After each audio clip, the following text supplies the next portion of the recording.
Today is 255 days since Sombath Somphone was abducted in Vientiane, the capital of Laos PDR, from a police checkpost in full public view.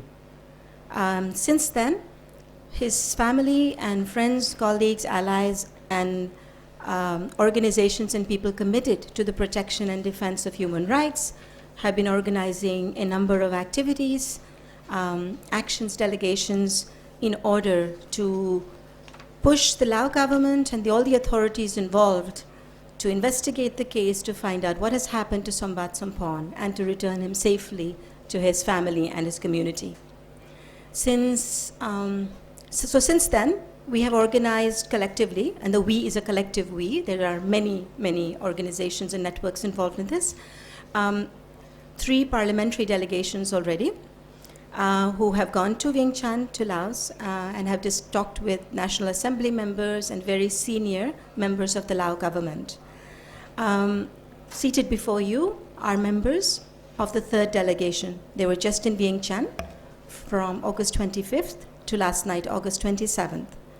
And we would like to present the main findings of their visit.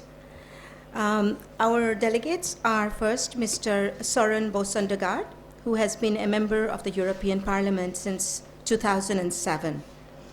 He was a metal worker and a teacher before becoming involved in political life.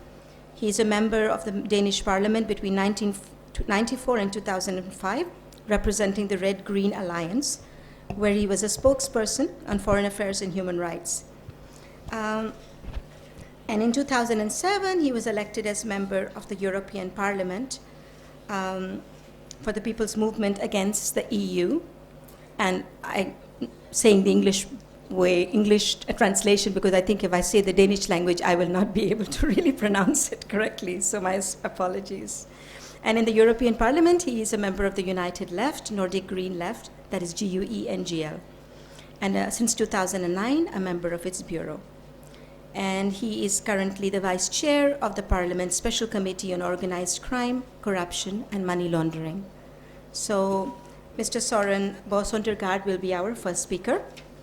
Our second speaker will be Mr. Paul-Émile Dupé, who is from Belgium, a lawyer and human rights worker. He has lived for 8 years and worked in Colombia. He has been very active in human rights campaigns concerning Latin American countries, particularly Colombia. And since 1991, he has been working in the European Parliament and is a member of the Secretariat of the European Parliament's United Left Group, again the GUE-NGL, acting as its advisor on culture policies and development policies. He's now acting advisor on international issues for the same political group. And if I may add, Paul-Émile also initiated a resolution in the European Parliament, which was unanimously adopted in February of this year. Our third speaker is Mr. Mugianto from Indonesia. He is a survivor of enforced disappearances himself as early as 1998, when Indonesia was still under authoritarian rule. He's the chairperson of the Asian Federation Against Involuntary Disappearance, which is short form is AFAD, and the Indonesian Alliance of Families of the Disappeared. And AFAD is a regional organization, and you can get more information about AFAD from Mr. Mugianto after the press conference. But basically, they conduct campaign lobby, solidarity, and direct assistance work on the theme of enforced disappearances, which are still continuing unabated in Southeast Asia. And AFAD is also a founding member of the International Coalition Against Enforced Disappearances, which has 50 member organizations from all over the world.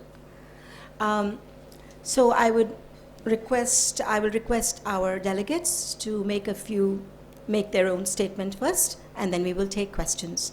But before I do that, I would just like to know if there are any journalists who need translation between Thai and English. If they do, I request that you move to table 2, where our dear colleagues from Terra can help to translate. If anybody needs translation, please, Thai English or English Thai, please move to table 2. And thank you very much to our 2 friends who are doing the translation. Okay, so I request Soren to first please make your statements. Thank you very much. And thank you to all of you for being here. And thanks to the people who have organized and done all the work which have made this trip possible. As it was said, I'm from the European Parliament, from the left group in the European Parliament. And we have worked with this case from perhaps not day one, then at least very short after. As it also was said, we put forward a resolution in February, which was adopted with a very large majority in the Parliament. Actually, it's not always like that when the left put forward proposals about human rights in all parts of the countries, that it is accepted with broad majorities. I mean, sometimes it isn't. But if we take the case of Laos, actually we have to say that the backing from all political groups in the European Parliament have been very fine. After that, we have tried to follow up in the European Parliament by putting questions to the Commissioner, Lady Ashton, in order to make sure that the resolution from the Parliament is followed up. What was our purpose by participating in this delegation? Of course, it was to be a part of this more delegations coming. I mean, we are the third delegation. There's been two before us. But the reason why we decided to go was also that the European Parliament are sending an official delegation to Laos the 28th of October. Of course, it would be a shame if the only agenda for this delegation should be the case of Sombath. I mean, there's a lot of important things to be discussed with Laos. Laos needs development. Laos needs to find its place in the world. The relation between European Union and Asian countries and Laos has to be improved. So there's a lot of things to discuss. So from this point of view, of course, it would be a shame if this whole delegation should be about the disappearance of Sombath. And therefore, our idea by going was also to try to get some news, which we could bring back to good news, which we could bring back to the European Parliament, in order that the next delegation, the official delegation, also can concentrate on other topics. At the same time, of course, it was to send a signal to the regime in Laos that this case will not go away. This will not be solved by time. Just by waiting, then things will be forgotten. It was important to us to stress that this case will continue to be taken up until it is solved. And by saying solved, I mean either that Sombath is coming back in good health, or that there is a full information to his wife and friends what have happened in the situation. We wanted to bring that message, and we had the possibilities to do that. In Vientiane, we met with a delegation from the Parliament of Laos under the chairmanship of the Vice President of the National Assembly of Laos, and a series of chairmen of different committees in the Lao Parliament. We also had a official meeting with the permanent secretary in the Minister of Foreign Affairs, which also gave us the possibility to convey this message and ask questions. And then we had several meetings with representatives for foreign embassies in Laos, the American embassy, the British embassy, the French embassy, the German embassy, and of course the EU mission. Based on this, we have to say that the message we can go back and give to the delegation coming to Laos in 28th of October is not, unfortunately, that they can concentrate on other things than Sombath. Just the opposite, we have to advise them that they totally concentrate on this case. Because we have to say that the Laos state, Laos regime is still in a state of denial. Of course, everyone can have a lot of speculation of who was behind the forced disappearance of Sombath. I don't want to speculate, I don't want to guess. I even don't want to give the regime the responsibility for this. But there's no doubt that the regime has the responsibility to investigate this case fully. There's no doubt. The other thing can be discussed, this cannot be discussed. And we have to say, based on our experience the last few days, that what the regime does to investigate this is not sufficient. Of course, there's a lot of words about how sorry they feel. They even feel more sorry than everybody else because it was a Lao fellowman. Sombath is a Lao fellowman, and therefore they told us they felt even more sorry than we did, probably. But when it came to the concrete steps which have been taken, I mean, things started to be very, very unclear. Very, very unclear.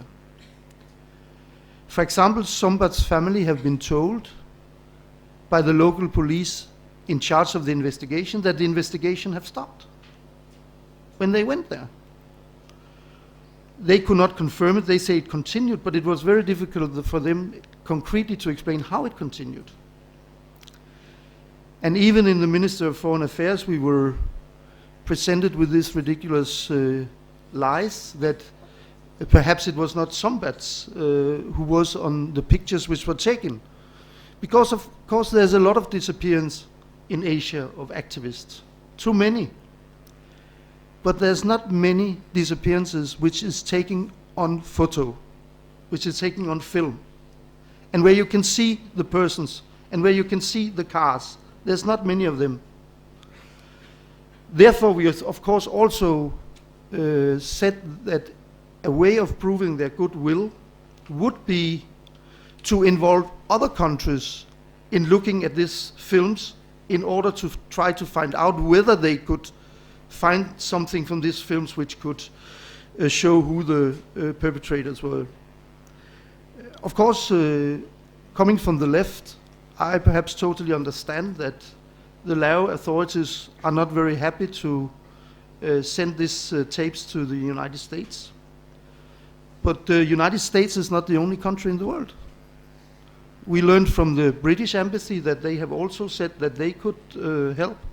There's other countries than Britain and United States with capacity in this field, Norway, Sweden, whatever. But up till now, they don't want to follow this, and we have to say that shows that their willingness of trying to get into the deep of this case is limited. Therefore, our conclusion is, based on this visit, that it is necessary that we keep up the pressure.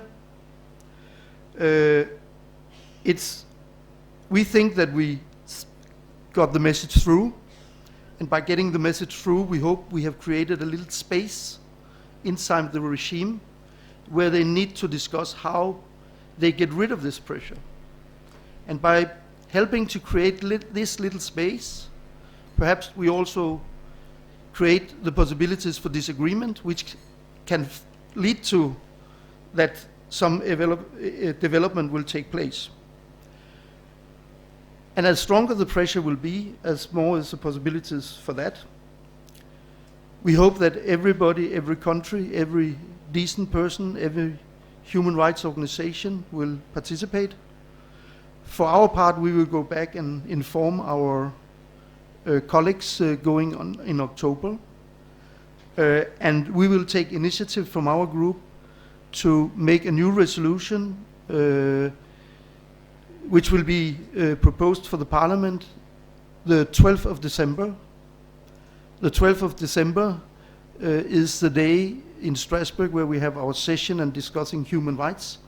And it's also 3 days before the anniversary of the disappearance, forced disappearance of Sombath. We don't hope that that resolution will be necessary, but the responsibility for that is solely on the regime of Laos. Thank you. Thank you very much, Søren. I would like to now request Mr. Paul-Emile to make his statement. Yes, good morning. Thank you to all to be here. Sorry, I am more fluent in French and Spanish, but I will try to express the best I can. I must first say that it's the first human rights mission I am doing in Asia. I've gone mostly in Latin America, and it was for me an important experience, humiliating, to know the wife of Sombath, Mr. Sombath, the courage, and also all the people surrounding her and working on this issue. It's very much related with the struggle of the mother of the May Place in Argentine, etc. And we really said to her that she's not alone in this struggle. From obviously, even if we hope that this mission is useful, it was deceiving. Really, we saw that the civil servants continue in the same behavior, saying that the investigation that is held so far is sufficient. And personally, I was shocked also to hear that Mr. Sayakan was even saying that maybe the footage taken, maybe the person appearing there is not Mr. Sombath. I think this was really deceiving, because so far there is no evolution, and this is not sustainable, obviously, with the international human rights community. And the other thing I would to say is that the delegation was very clear that the international pressure will continue to grow, and not the contrary. We are worried about the fear that this case is creating within the autonomously organized society. That's very clear. This is an important step back. And we think that really with this case the Asian human rights regional system is challenged. We wanted to do a bilateral delegation. We think it was very important that the Asian delegation of MPs have been in Laos a few months ago. In this case, normally the delegation was also with Indonesian parliamentarian. It was not possible for logistical reason. Finally, we saw that even the Indonesian government was supportive to this idea to have a joint delegation between European parliamentarian and an Indonesian, but for practical reason it was not possible to organize it. But we think that it's a good possibility in the future. And mainly the message is that we will continue, as Mr. Sondergaard said, we have an agenda on this. From the left, we are considering that we will not let this case on the side. It's very important, especially coming from a government claiming being left and socialists, we think that is unacceptable. This kind of lack of response of such a case. I must say also that the government recognized the importance of the work of Mr. Sombath Somphone. Thank you very much. Thank you, Mr. Dubé. Now I request Mr. Mugianto to make his statement. Thank you very much, Ms. Salmali. Good morning, everyone. My name is Mugianto, and I'm from Indonesia, the chairperson of the Asian Federation Against Involuntary Disappearances, which is AFAD, and also the Indonesian Association of Families of the Disappeared, IKOHI, in Indonesia. First, I would like to thank to the delegation and also for the organizer, Focus for the Global South, and also Sui Meng, the wife of Sombath, so that AFAD was honored and able to accompany the delegation of the EU member of the parliament for this very important mission. Secondly, I would like also to highlight that today is also very historical moment, especially because in 2 days the international community is commemorating the International Day for the Disappeared. Every 30th of August, the UN already adopted the day as the International Day for the Disappeared since 2011. Although the day has already been commemorated since 32 years ago. The first was when the Latin American Federation of the Families of the Disappeared Detainees, the FEDEFAM, carried out a congress in Costa Rica in 1981, and they adopted August 30th as the International Day for the Disappeared. So for AFAD as a regional organization, we dedicated the day for Sombath Somphone. As an additional observation from the previous speaker, because being the NGO, I was able only to meet the civil society, mostly with the wife of Sombath, with Sui Meng. And there are several observations. The first from the AFAD is that we still see that the government of Laos is still in the state of denial. So I confirm and I support the way the delegation of the EU in seeing the Laos government as being denial on the fact that the case of Sombath is indeed the case of enforced disappearance. If we refer to the definition of enforced disappearances as stipulated in Article 2 of the International Convention for the Protection of All Persons from Enforced Disappearances, which was signed by Laos government in September 2008. So Laos government is one of the few Asia government to sign the convention. So all the elements as defined by the convention is fulfilled in the case of the disappearance of Sombath. That Sombath was taken, arrested, deprived from their liberty, from his liberty, and then the second is that there is a denial from the government, and then it involved the government officer because it was the police who first took him, and then this abduction, this deprivation of liberty make Sombath out of the protection of the law. So it's exactly fulfill the definition of enforced disappearances as mentioned in the Convention Against Disappearances. So with this, there is no reason for the Laos government to deny this case as the case of enforced disappearance. And then,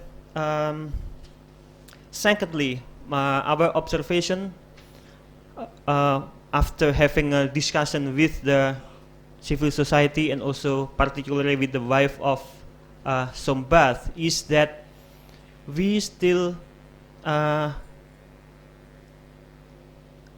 feel and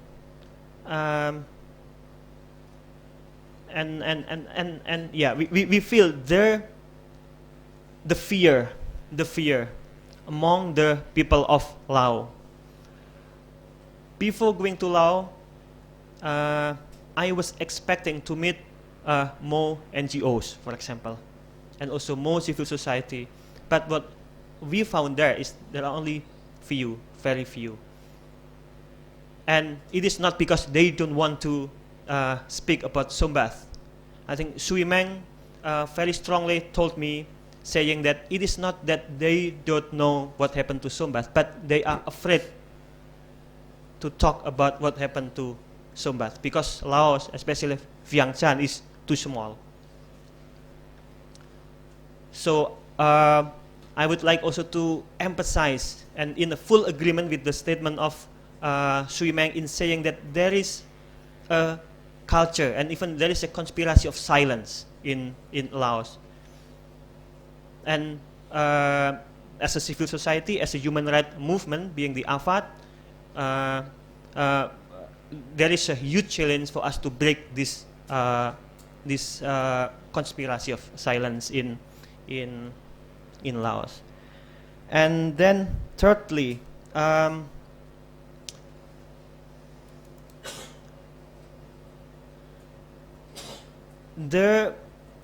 we also again in the full agreement with the previous assessment in saying that there is a very lack of political willingness and commitment of Lao government with the denial the government makes, and also with the ignorance of the Lao government in responding to the call not only of the international communities but also on the call of the wife of Sombath, the call of the family of Sombath for the safe return of Sombath to the families.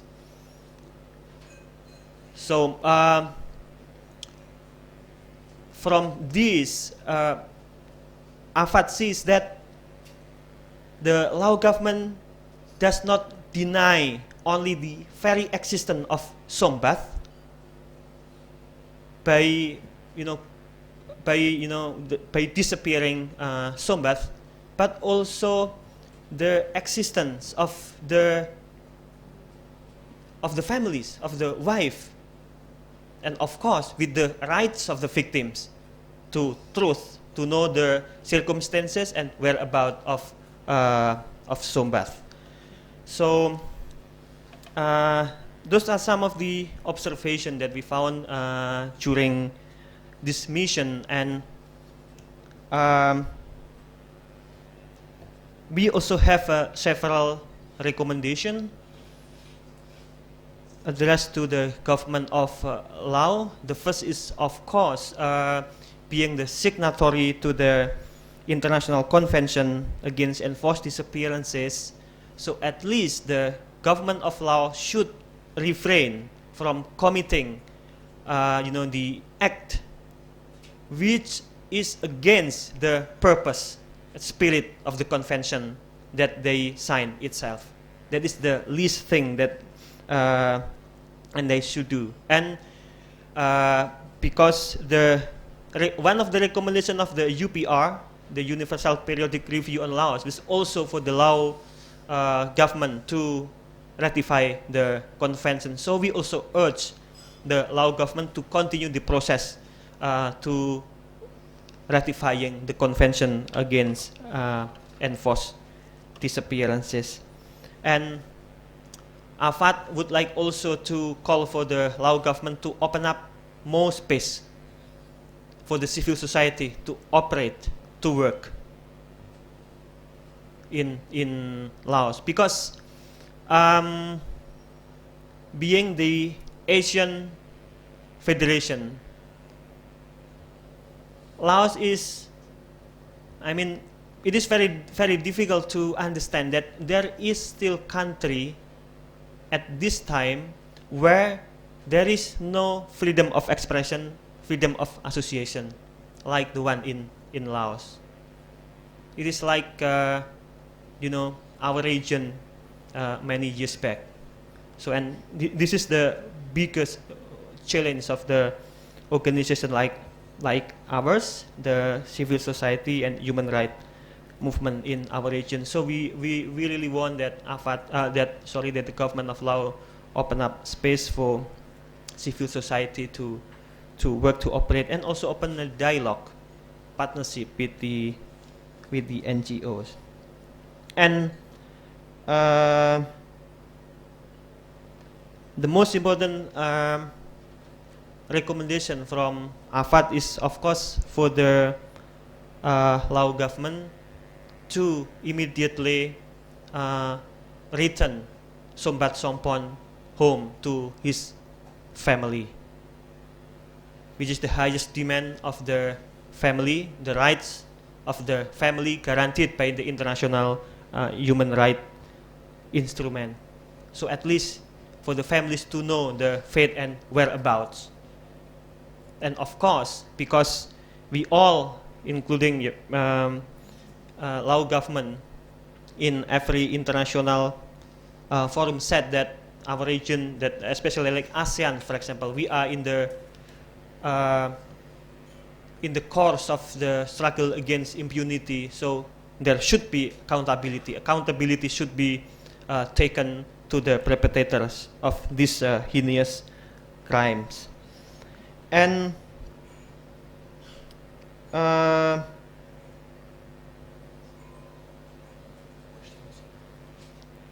then as also background information about enforced disappearances, so AFAD being the organization working in the region, we would like also to share that in fact enforced disappearances, unlike what some state already said, that this is the past. Enforced disappearances is the phenomena of the past. It is already the history and it is not relevant to talk about. So what happened in Asia, not only on the case of Sombath, but also in the other cases like in Thailand, with what happened in the south and also Somchai Nilapajit, it happened still in our region. And that's why it is very relevant still that our call for the Asian government to ratify the convention as a mechanism of prevention, in order that enforced disappearances is our past, our history, and to stop committing enforced disappearances. And lastly, with the civil society organization in Laos and also with the wife of Sombath, with Shui Meng, we already set up a future follow-up. The plan that we are going to continue the lobby to pressure the government of Laos to resolve this case, and for this we need the support of everyone here. So thank you very much. Thank you to our delegation members. Now I would like to invite questions from the press. Please come to the mic and say who you are and where you're from. And I request that to all our civil society colleagues, that given that this is a press briefing, that we take questions from the press first, if you all don't mind. Thank you. Yeah, Marwan Markan. My question is to Mr. Sarangad. Clearly, the whole unraveling of Sombath's story goes back to the AEPF meeting of last year. And I was just wondering, first, do the Europeans feel sort of a moral obligation that this largely European-backed event set the stage for the uncertain events, and that's why you're applying pressure? That's my first question. And second question is, you probably know that the final statement that came out of the AEPF was not translated in the Lao language. In fact, the foreign ministry hijacked the statement. Did this come up in your discussions with the foreign ministry officials. And since you met the European diplomats, did they admit that they had misread Laos leading up to the AEPF? Because there was an understanding that the space had opened up in Laos, and that's why sort of a free and open exchange was possible, or at least thought possible, at the AEPF. But clearly, everybody has been proved wrong with the horrible nightmare that Sombath has suffered since December 15th. Thanks very much. Mr. Sundergaard, your question.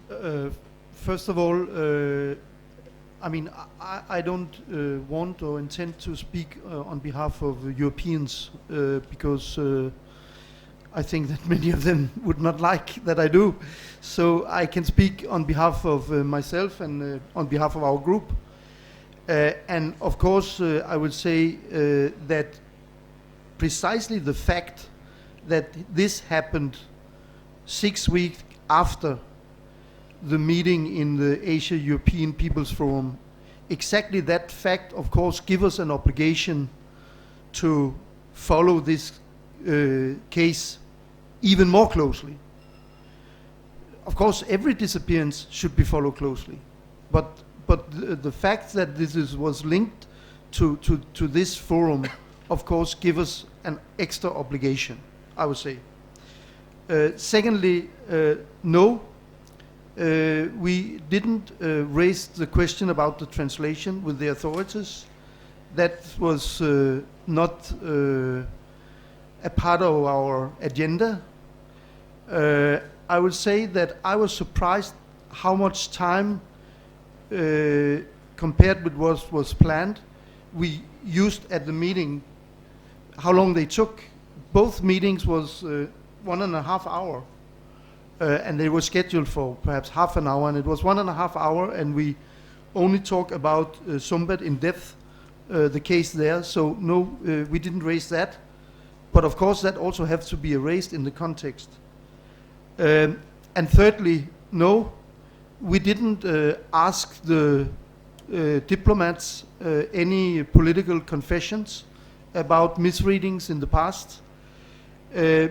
I would say my general impression, whatever they have thought in the past and what they have misread and what they have not misread, my general impression was that most of the people we talk with from the diplomatic community was sincerely upset by the treatment of Sombath and raised it several times.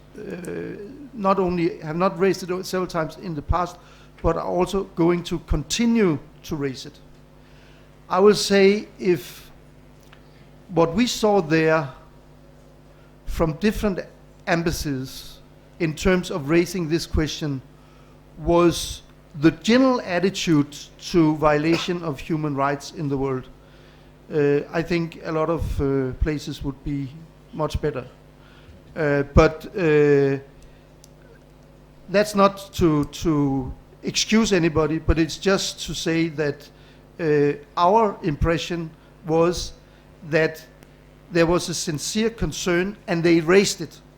Then, of course, we know that back home there's government who have other interests, also other economic interests in Laos and political strategic interests, and people there can be ordered to do something. That's why we have a civil society. That's why we have you, that's why we have a free press, in order to keep focus on this so nobody are allowed to forget it. Thank you. Thank you. Nirmal? Nirmal Ghosh from the Straits Times. Just could you give us a sense of what kind of leverage the European Union really has in this case? What can it do, and what can it be persuaded to do, apart from resolutions which are routinely ignored, basically, by the Lao government? Trade sanctions, any other kind of sanctions? Could you give us a sense of what is possible and what is not? Thanks. Again, of course, I cannot speak on behalf of the European Union, and for sure, me and our group wants to definitely perhaps use stronger methods than will be applied. I'm not sure that the question of assistance is a central element today. But I know that the Lao authorities and Laos as a country have some very clear objectives for their future and their future role in the international society. And I will mention two of these objectives. One of the objectives is to be a member of the Human Rights Council in the United Nations. And I think that it should be obvious that a country where the authorities are not able to come with any proper investigation in a case which is filmed, such a country do not have a place at the table in the Council of Human Rights in the United Nations. So therefore we also sent the very clear signal that we would do what we could, that this would be blocked until this case is solved. The other objective we know that the Lao government have is by the 2020 to get out of the LDC status, the least developed country status. That is a question of national pride, that is a question of position, that's really a central question for the strategy of the Lao authorities. In order to be out of that, you need the approval from other countries. Some of the criteria is economic, but there's also other criteria. And I think it should be considered very carefully if not this other criteria prevent Laos from getting out of this status. If they get out of this status, for example, in relation to the European Union, they need some kind of a partnerships agreement. Today they are under a regime in front of the European Union called Everything But Not Arms, which means that they basically have the possibility to send commodities and things like that to the market of the European Union. If they are out of the LDC status, there has to be some kind of a partnership agreement. And when this partnership agreement is negotiated, I cannot speak for the Commission what they want. I cannot speak for the Council what they want, but I know that such an agreement has to be approved by the Parliament. That's the new rules in the European Union after the Lisbon Treaty. So a majority of the parliamentarians have to vote yes to accept such a deal. And therefore, of course, we can say resolution means nothing. But if a huge majority of the members of the parliament have voted several times for resolution saying that they don't accept this, the fate of Sombath, the case, that they don't see the way this has been handled as an expression of human rights or anything like that, how then vote for a partnerships agreement which is based on the notion that human rights is respected? So, you know, sometimes in politics, words matters. And I think that this is one of the times. So at least here is some very concrete steps which we will follow, and that we also told very directly to the Lao authorities. Mr. Jupre, would you also like to respond to this question? Oh, okay. Next, please.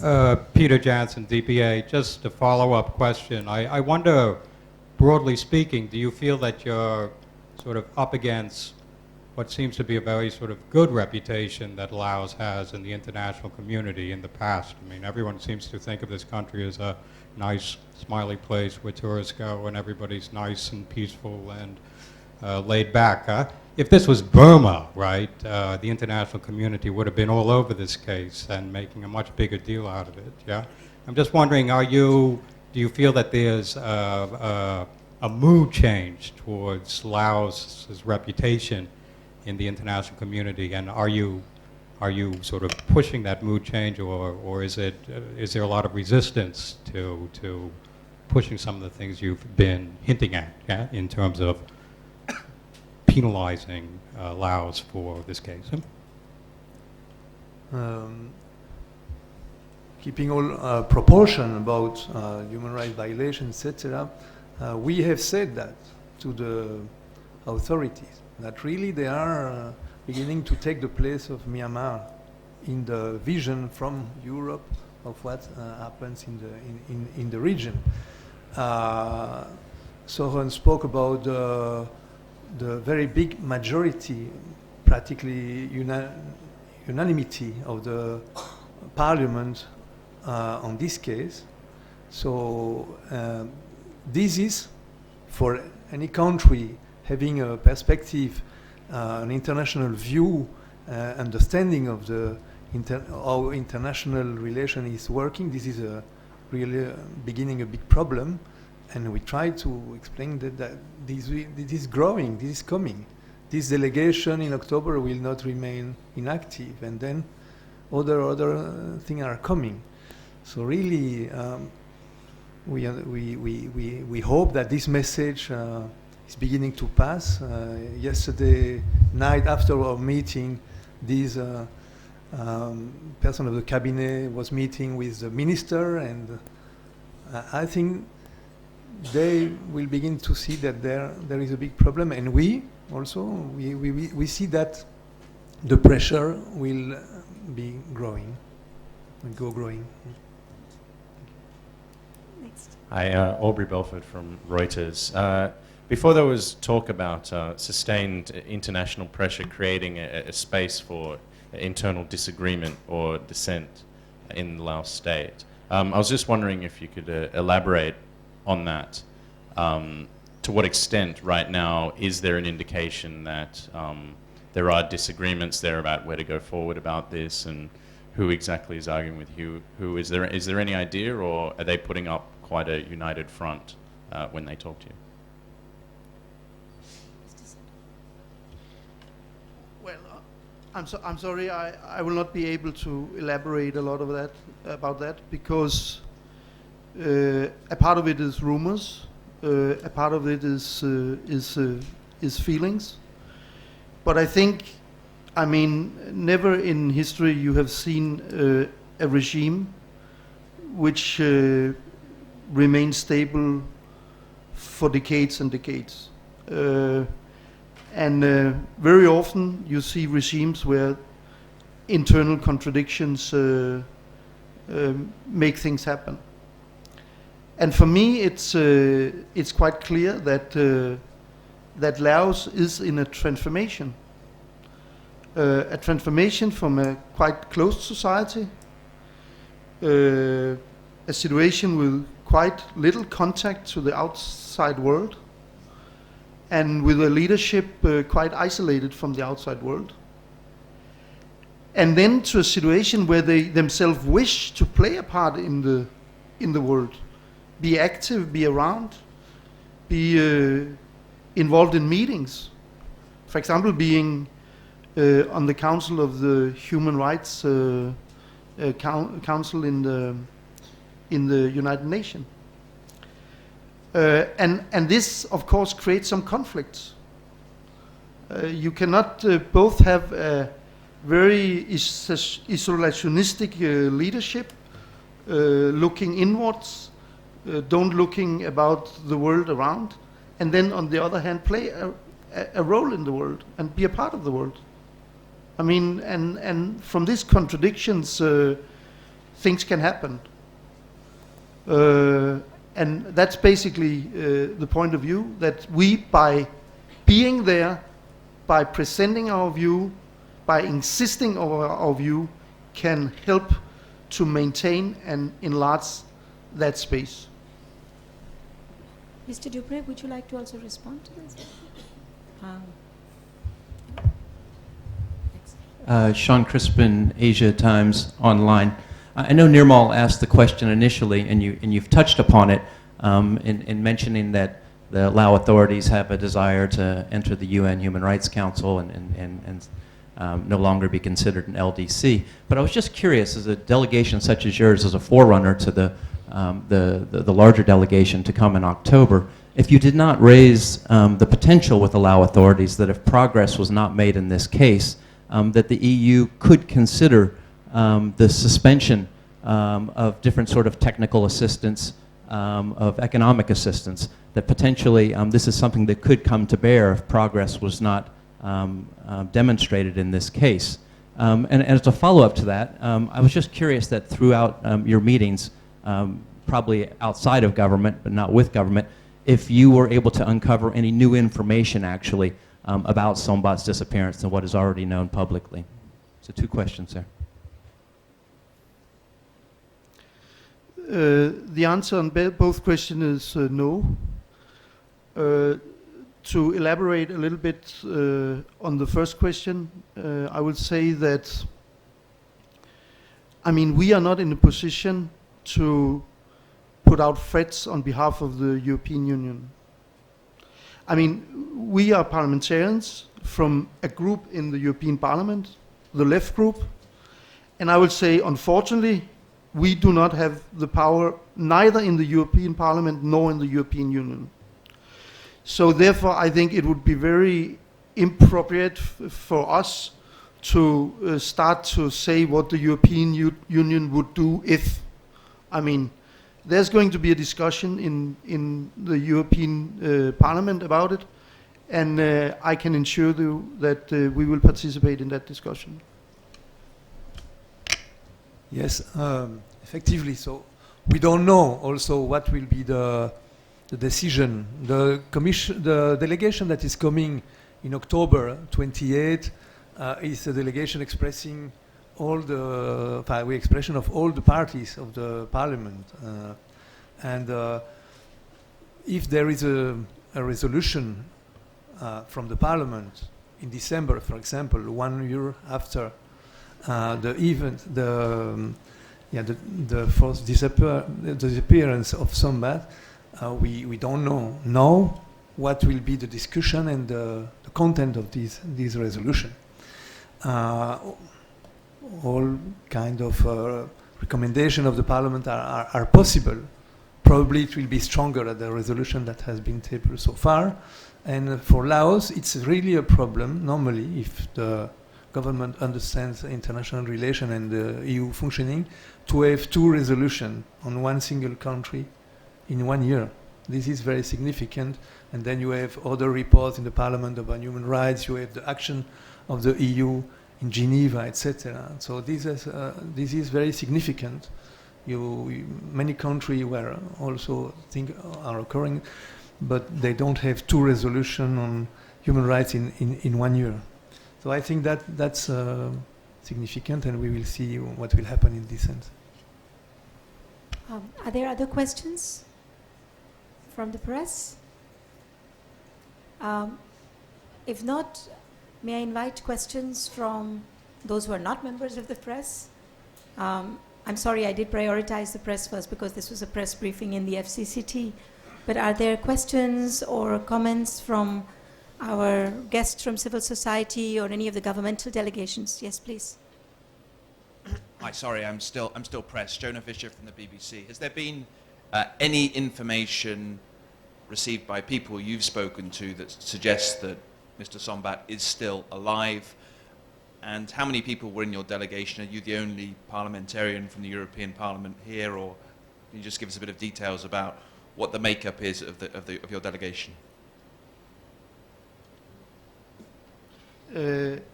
No, we didn't receive any information about the fate of Sombath, neither positive or negative. So that, in my opinion, underlines the importance and the urgentness that we continue this fight. The delegation this time was composed by representatives from the GUE NGL, the left group of the European Parliament. We were the delegation meeting with the representatives, and the reason why we went was, as I explained in the beginning, because there's going to be an official delegation in October, and we want to prepare our participant in that delegation on what should happen. And we wanted to, hopefully, to tell them that they could deal with a lot of other things at Sombath, but unfortunately we couldn't. Just to follow up, you said that you met with senior members of the parliament in Laos, and many of the people that you spoke to seemed to be the same people that diplomats in Vientiane speak to quite regularly. Did you try and speak to anyone within the security apparatus there, within the Communist Party, other groups who perhaps know a bit more than those diplomat-friendly people you were probably speaking to? I'm sure that, yes, I mean, we talked also with others, we talked with NGOs and things like that, but I have to tell you, and I think that the statement we have heard about it is that no one in the security apparatus will tell us anything which should be retold here. So, I mean, if there was such meetings, if there was such things, for sure, we will not be able to tell. But I can say that we have absolutely no evidence or no informations which contradict what we have already said, that we have no new information about the fate of Sombath or what has happened with him. There's a lot of rumors, there's a lot of speculations, not only about the fate of Sombath, also of the death of a senior general recently. By the way, the brother, half-brother of the vice chairman of the parliament, which we met. A lot of rumors, but I don't think it's clever to put forward that to the press, a lot of rumors, because for what purpose? Mugi, is there anything, do you have anything to say about the information available? Yes, there is no information whatsoever that I received from the civil society or from the wife of Sombath. And this is also because of the closeness of the government and, you know, the fact that even the families, the wife of the victim is being ignored at all. So there is nothing I can say about the new information. Thank you. Another question? Yes? My name is Dorothy Guerrero from Focus on the Global South. I actually wanted to see if other civil society organizations will ask, but since none is here, so I will use the floor. I have a point to also to share with a question to the delegation. Monsieur Dupré mentioned that there is a problem with how human rights is perceived in this region, and in fact, that is in the very center of the ASEAN. If we would look at the ASEAN Human Rights Declaration, it is fatally flawed in the sense that it does not complement, or it's not at the same standard of human rights known internationally. And for us in ASEAN, that's quite embarrassing that our government agree that we have a lesser human rights than other regions in the world. And it's in return, it's actually undermining human rights globally, because it doesn't follow the universality and indivisibility of human rights.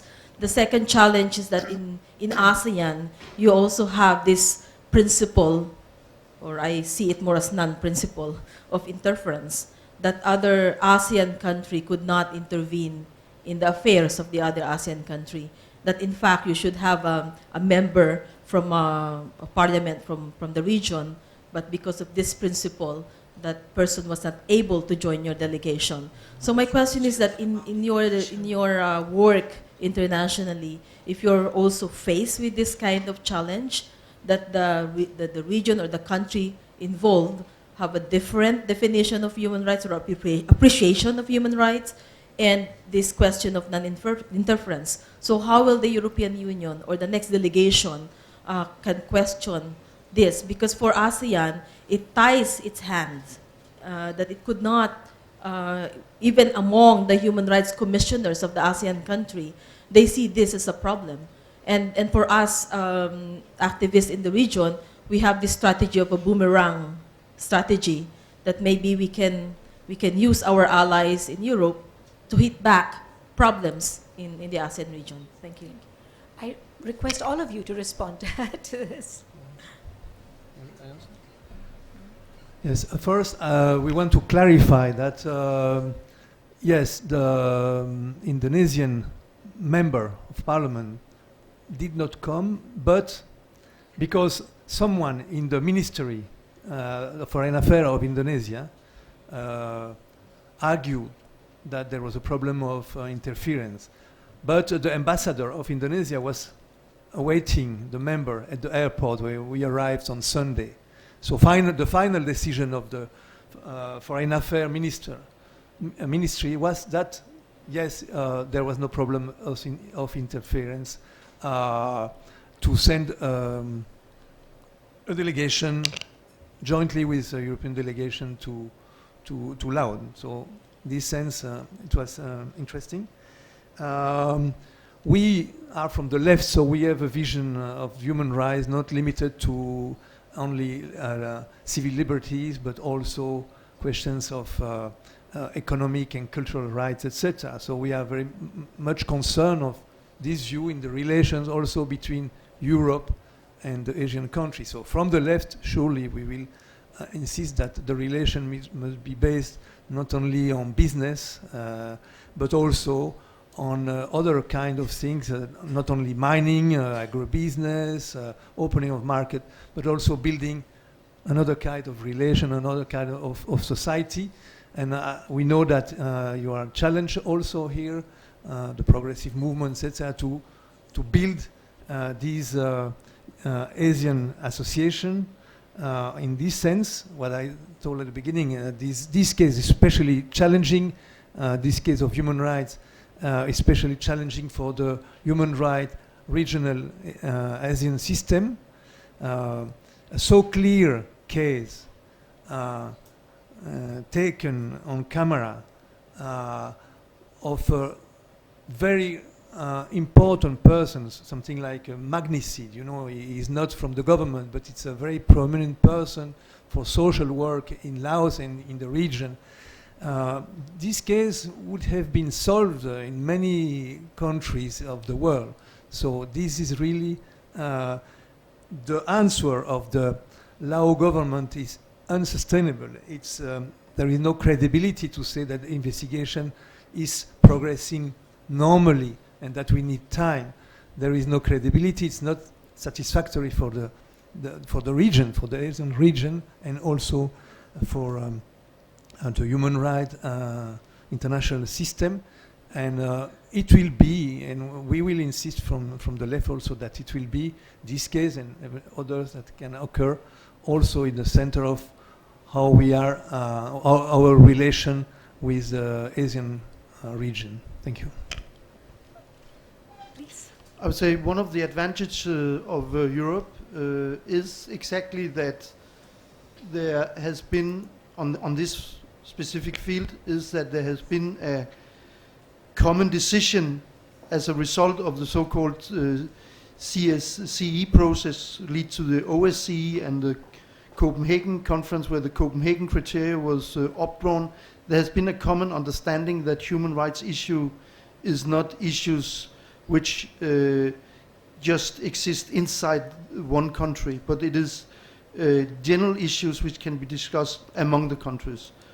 I guess that a lot of countries who signed that later on regretted very much that they did, but that is the starting point today in Europe. And of course, that is a big advantage.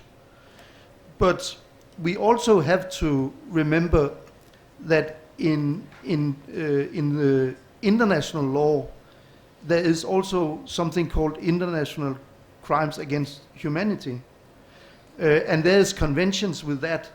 For example, on the question of torture, on the question of protecting people from forced disappearance.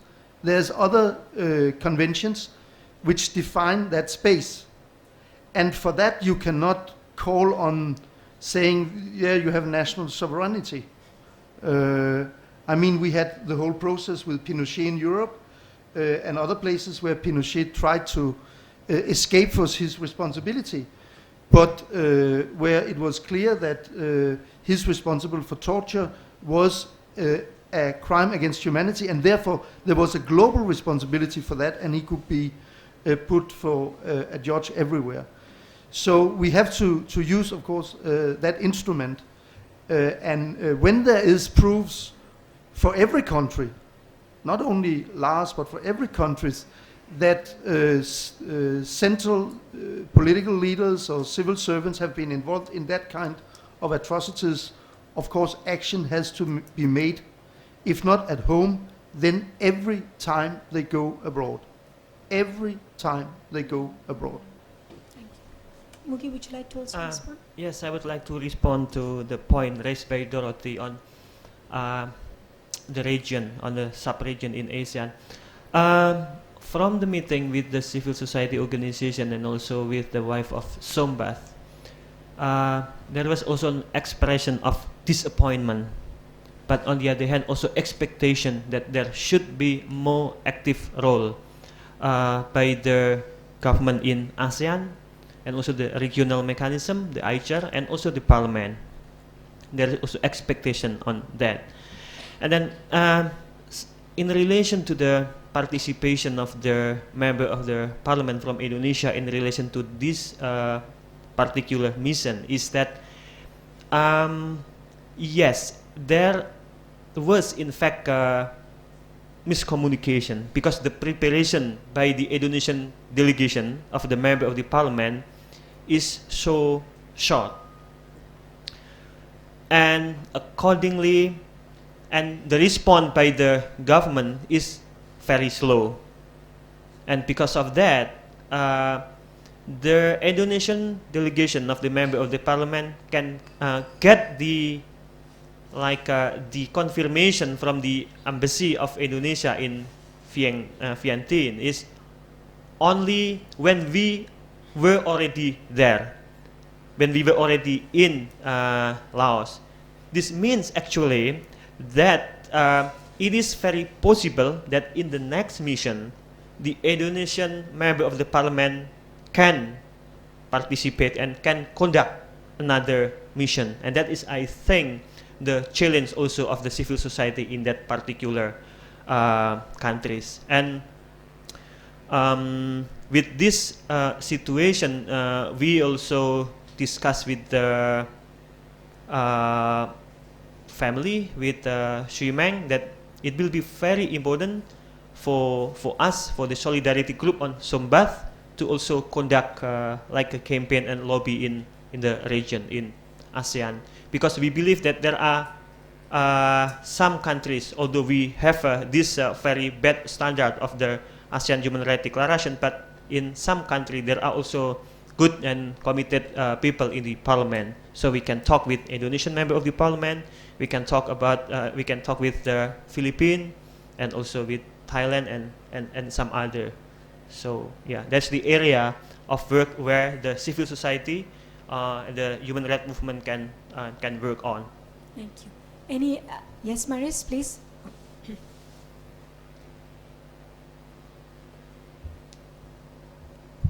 Hello, good morning. I'm Maris de la Cruz from Institute for Popular Democracy based in the Philippines, which also serves as the Secretariat for Asia of the Asia-Europe People's Forum. We all know that Sombath was dragged into this mess because of the Asia-Europe People's Forum, and the Asia-Europe People's Forum was held in Vientiane, also because it's the Lao government that hosted, or that was the chair at that time of the ASEM. And the next ASEM summit will be held in Milan, although there's more democratic space and human rights is not too much a problem in Milan. But how do we make use of the next ASEM summit to bring up this issue? And the related question to that is, you said that there is a planned another delegation this October. What will be the composition of this next delegation, or what other new strategies that we can bring in order to compel the government to meet our demands, or at least to meet the civil societies or the family's demands with regard to Sombath's fate? And are you also considering an independent investigation on this, like going on the ground? And then another, this is for year 2015. The ASEM Summit will be in 2014. What will be the role of Laos in that ASEM Summit, and what do you think can we do with regard to Lao government in this next ASEM Summit? And in 2015, I believe the Lao government is scheduled to be the chair of the ASEAN Summit, ASEAN Summit, if I'm not mistaken.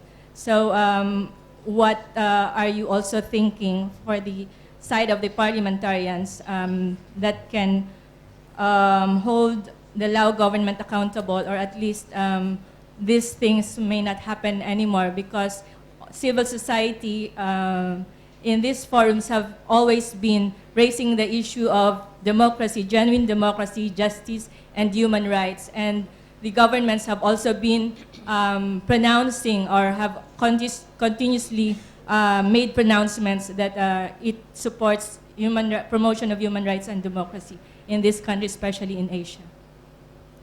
Sorry, Mr. Sundergaard, would you have, or Maneeya? Yeah, I mean, it's clear that the Asian-Europe Summit next time in 2014, I guess it will be in autumn 2014, will be a platform for raising this and other questions of human rights. I'm not aware, at least not in the Parliament, about any concrete planning of that at the present time. Also because such a small thing that there has to be an election to the European Parliament in between, which is in the beginning of next year. So it will be a new Parliament. So therefore, I mean, talking on behalf of the Parliament, I know, of course, NGOs in a state of planning, but talking from the Parliament, this is not yet planned. But exactly the idea by going here from our side, in order to help to prepare the delegation in October, the purpose of this is, of course, to galvanize the support for Sombath's case in the European Parliament, to broaden it, to make sure that it is not a bipartisan case, to make sure that it survives an election for the next European election. You know, sometimes it happens that a case comes up and people engage, and then there's an election, new people come in, they got new priorities. And we have to avoid that. Therefore, what we are doing exactly is to try to establish a routine and establish a tradition, you can say, in the European Parliament, which can also overcome or go beyond a concrete election in the spring of 2014, and can also manifest itself in relation to the summit in the autumn of 2014. So I'm not aware, as I said, of any concrete planning, at least not from the Parliament, so therefore that's the only thing I can say. I totally agree that it is very important to take this as an opportunity, and I think you can be sure that that will happen. But how, we'll see. Paul-Emile, would you like to? Well, I must say that, you know, we are working human rights cases in other countries, from the left, from Latin America, etc. And very often we don't have this unanimity to work on a case. Here, for example, we had full cooperation of the real cooperation of the European Commission. Normally is not the case for in other countries, and there is a real big unanimity to work on this case. So really, in all the moment, in all the initiative that Laos will take, in all the meeting they will be in, this case will be mentioned. This case will be a problem for them, really. So I think this is important to consider. There are a lot of meetings. We just went in in Vientiane yesterday. You know, we will see also other things we can do. There are political dialogue between the EU and Laos. There are political dialogue between the EU and the region. Inside the left also, most of our party in our group are not related internationally with Laos. Some few are. We will also engage there and say, speak with your, in your international meeting, engage with Laos about that also at this level. There are many levels, and we think that really the people working on this case are not alone. There are many possibilities, there are many levels of leverage, and we as left, we will surely continue to be active in this case. Thank you. Any more questions? Oh, there are two more. Okay, let's take this last. I'm Pokpong Lawansiri, and I work for Frontline Defenders, which is a human rights NGO here. I have two questions. The colleague from AFAT mentioned that a number of Laos civil society were prevented. I mean, there's a culture of fear, so they wouldn't want to meet with the delegation. So my question is, do you know if there has been concrete acts of intimidation or harassment against Laos civil society after the disappearance of Sombath, including has there been any kind of intimidation or warnings against like Chui Meng for her role in trying to uncover her husband's disappearance? And my second question is, when you were in Vientiane, do you know if there has been any surveillance, or do you know if there were cars following you guys in terms of when you go and meet with civil society groups? Thank you.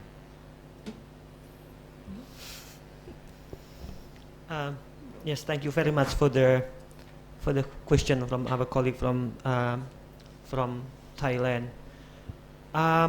Yes, from the impression that we get from meeting with the civil society is that there is this culture of fear.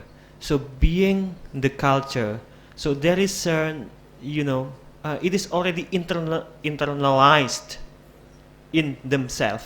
So that, like what they said, that they have something like a notion that don't make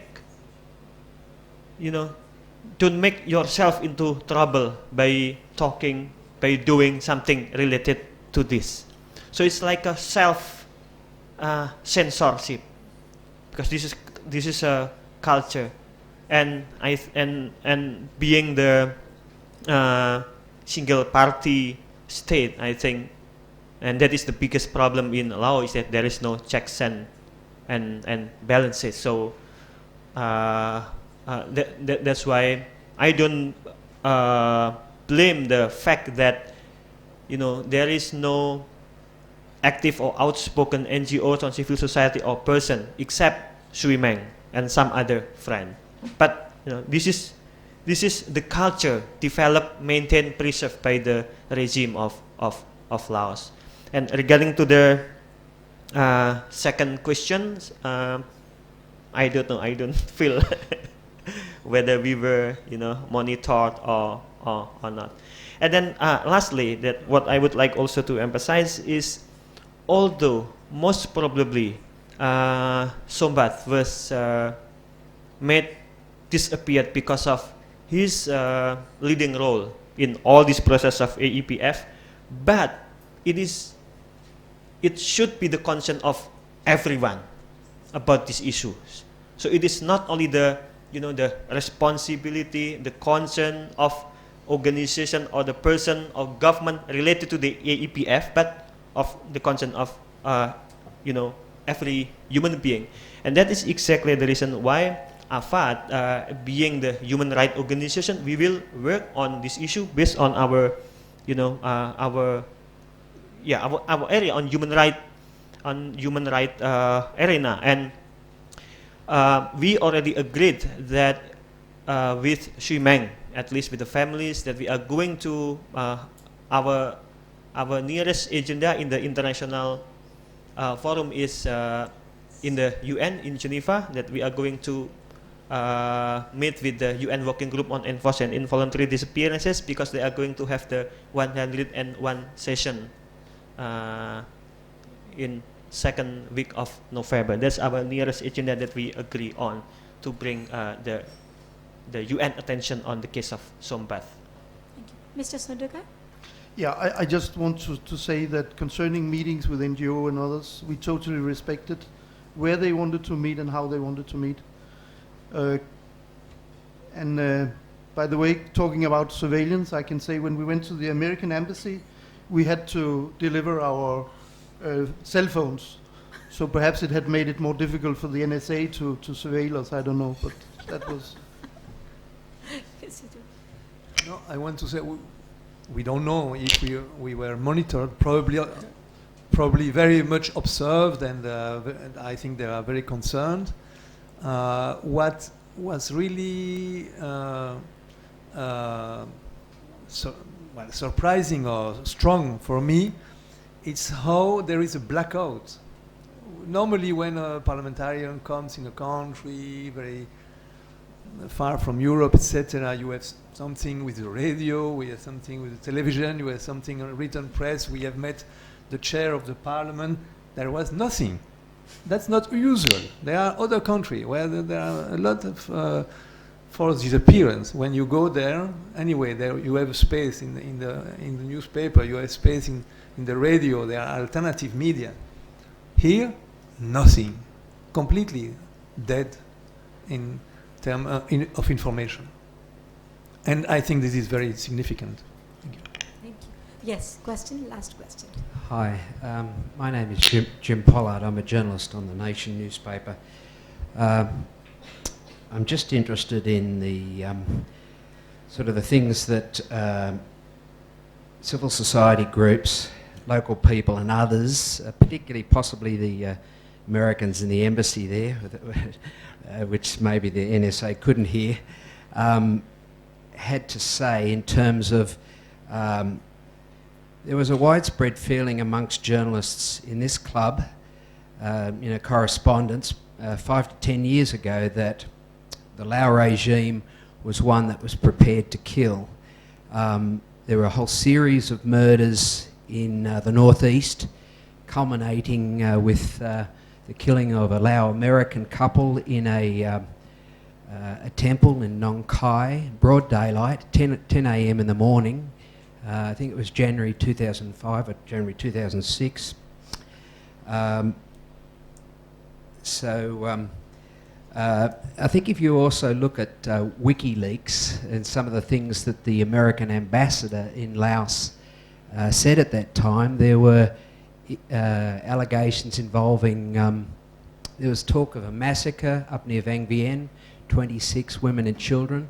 A prominent member of this club went to the scene of that massacre and was shown the graves. It's talked about at length in those WikiLeaks documents. It's quite a substantial amount of people. I mean, you have to understand, of course, that this is a regime that was very strongly opposed by the Hmong. You had problems about 10 years ago of considerable groups of what we call the jungle Hmong. And they were still in isolated areas attempting to surrender, and we were getting reports regularly that they were being killed in even when they tried to surrender. You probably know that since then there's been a strange situation with a lot of the Hmong flocking here and then being forced to return. But even amongst those returnees, there were a series of deaths which were seen as murders by those of us sort of watching here, but not necessarily writing too much about it. The second part of the question, so that first question is simply, are people telling you that this is still a regime that is prepared to kill? But the second part of this question is more related to Sombath's work. He, as well as wanting to widen the democratic space in a single party regime, was allegedly working with groups that were strongly opposed to dams on the Mekong.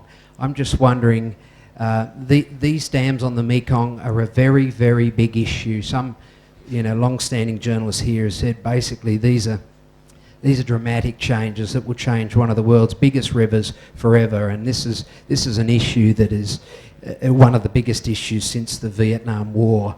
They've already got the one dam that is starting at Xayaburi, and there's another one about to start down near the Sipandon area. But I'm just wondering, are people linking what happened to Sombath to his active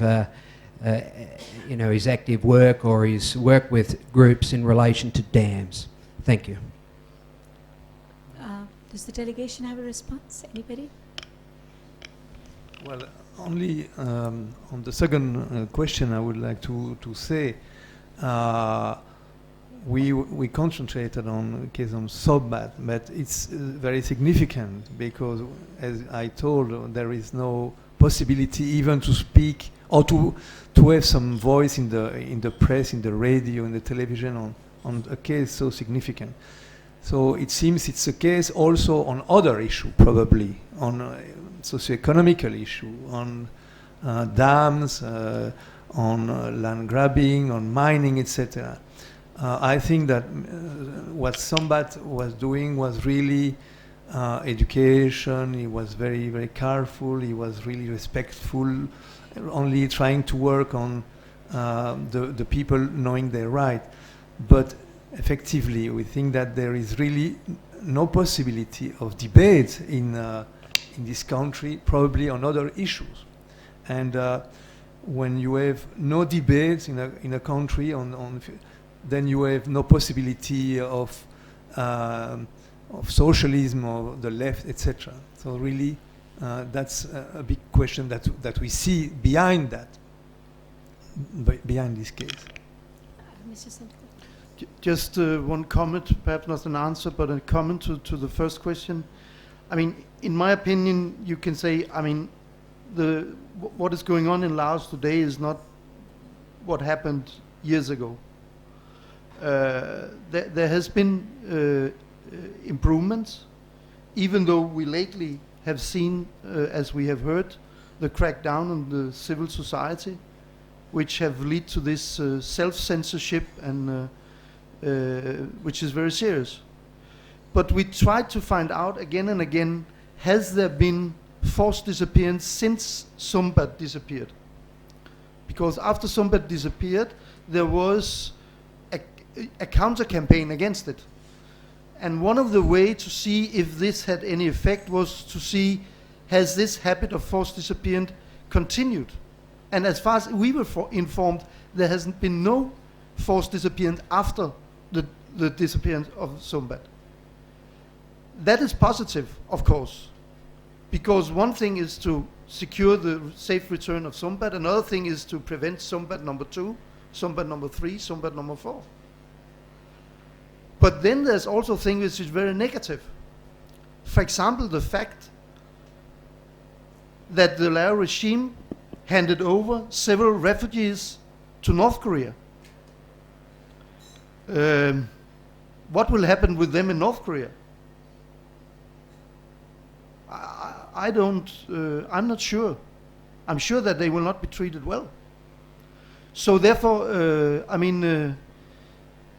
I think we are in a state where different forces inside the Lao regime is fighting over the future of Laos, and where this dispute is not settled. And that's just another argument to be a part of that. Thank you. Yes. Just for the record, many of us civil society organizations here are working on the dams in the Mekong region. And I can say with confidence that Sombath Somphone never made an anti-dams position. So this association of Sombath with dams or being anti-dam is wrong. And this has been promoted, I think, because there's less information, but because the dams and land grabbing has been so prominent in the region, people just associated that. But Sombath Somphone never was part of that. As Paul Emile has pointed out, he was an educator and talking about sustainable development, education, young people, etc. So I think it's very important that we keep this, because we highlight this point. And also the issue of threats. Yes, many civil society and family members have been threatened, but of course that won't come out very easily, because people, but if you want information on that, it's available. Any more questions? Yes, please. Oh, two more, okay. Please be ready to, Hi, my name is Phil Robertson. I'm with Human Rights Watch. First of all, I want to thank you for your mission, for continuing to press on this issue. We support you with that, and we look forward to also working with you at the European Parliament to pass a strong resolution. My question to you is what the EU or others could do related to this case and the larger issue of human rights problems at the Human Rights Council. Laos, of course, is going to go before the Human Rights Council on their UPR process, but again, that's not sufficient in this case, I think. Would the European Parliament be prepared to press the Commission and others for instance, some sort of special debate on Laos and on Sombath at the Human Rights Council? This sort of thing would, of course, be a pointed rebuttal to the aspiration of Laos to join the Human Rights Council as a member state. Thanks. Okay. Please, yes. Again, I'm very careful not to try to explain what the European Parliament wants or not wants, because I do not represent the European Parliament. I represent a political group inside the European Parliament. But it's obvious that from all what we have said, one of the ideas which could come forward and which could be discussed after we come home is the question of how to take this up, for example, in the Human Rights Council on the agenda. So, but what the Parliament will do, I mean, we have to wait and see, not passively, but I hope a lot of people will be active and put pressure and influence, but the decision we have to wait for. Okay, there's one last question there, please. I just had a really quick question. Justine Drennan with the Associated Press.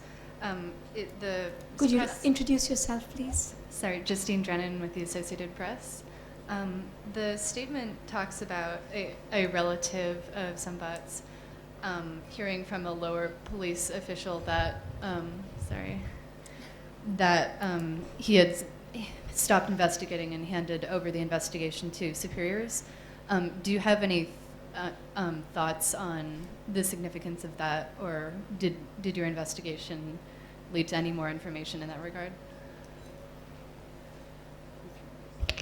Yes, effectively, a relative of Mrs. Shrimeng and Mr. Sombath went to see the police official in charge of the investigation, and he simply said that he received the order from his superior to stop investigating. So we related that to the authority. Then at the Parliament they told us that yes, but there is a special committee that continue to investigate, but really the family is not in relation with these other special committee in the security forces. So we insisted also yesterday with the representative of the government to allow the family at least to have a contact with the people who supposedly continue to investigate at another level. But all this is part of our impression that obviously there is not a serious investigation on that, on this issue. But perhaps I could add that actually the government representative in the Ministry of Foreign Affairs claimed that it was a wrong information, that the investigation had been stopped. And of course could say that or he could say something else, but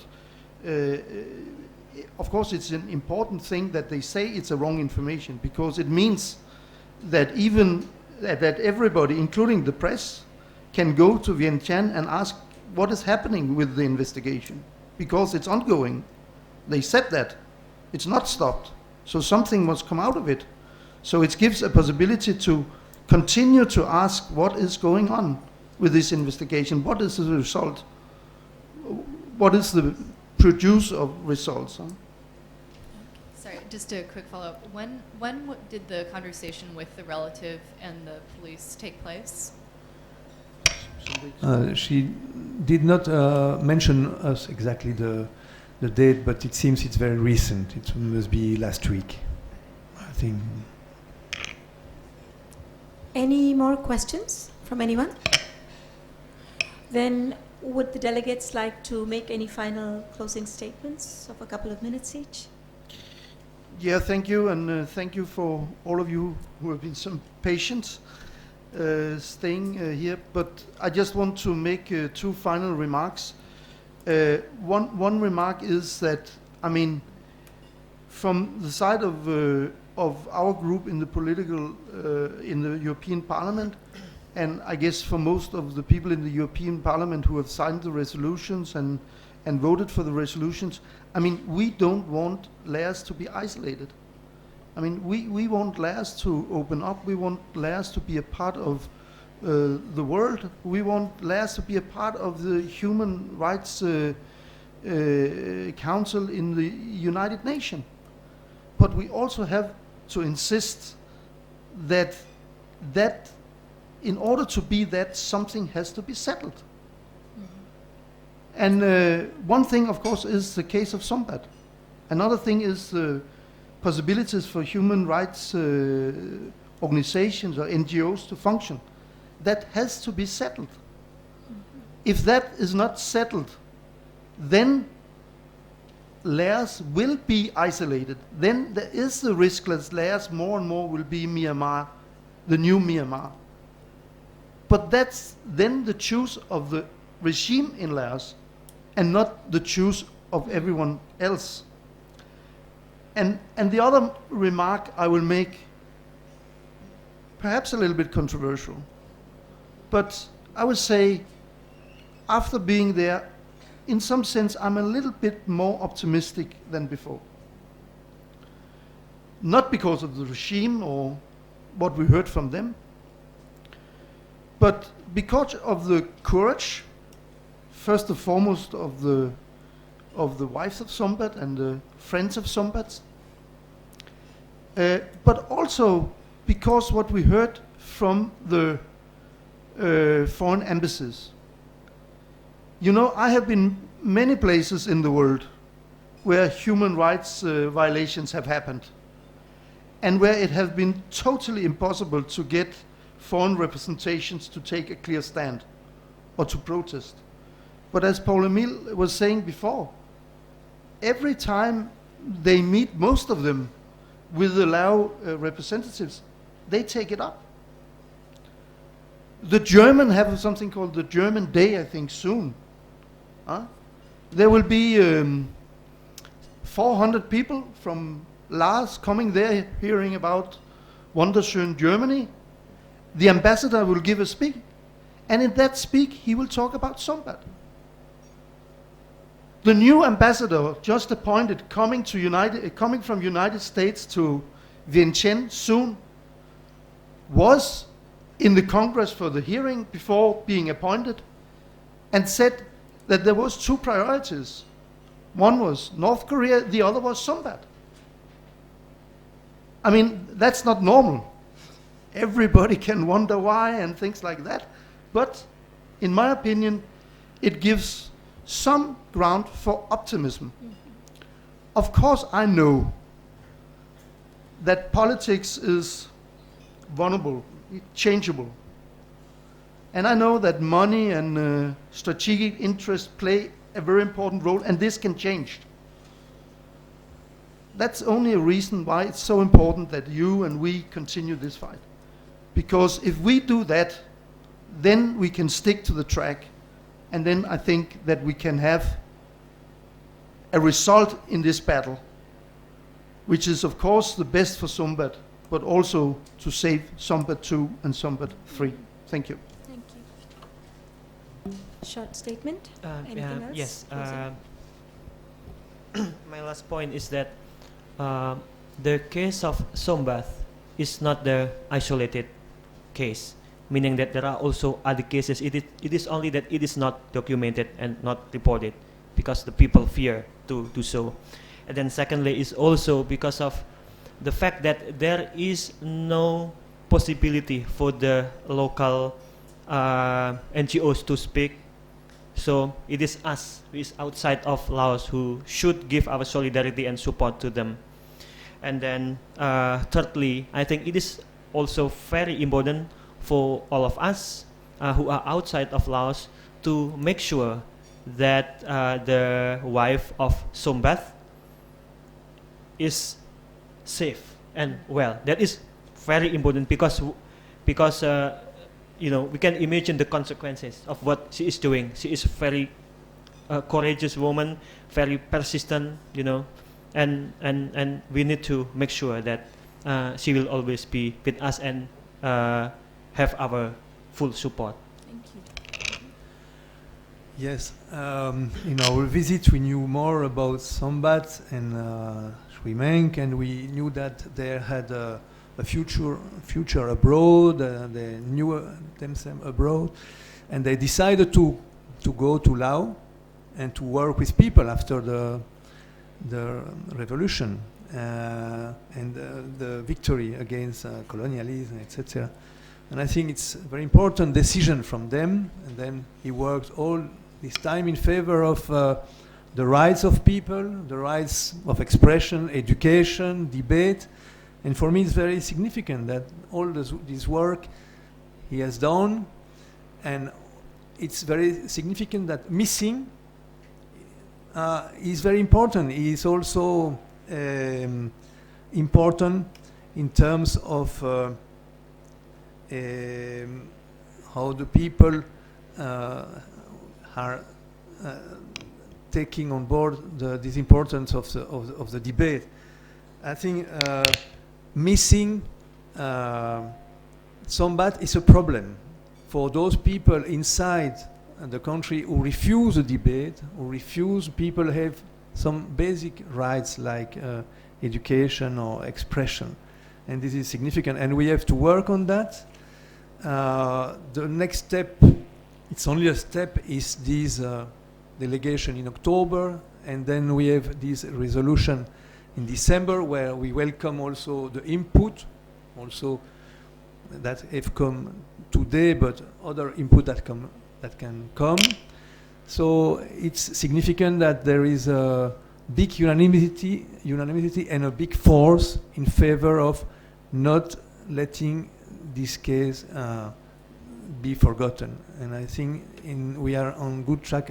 In this sense, there is a big consensus to do that. Thank you.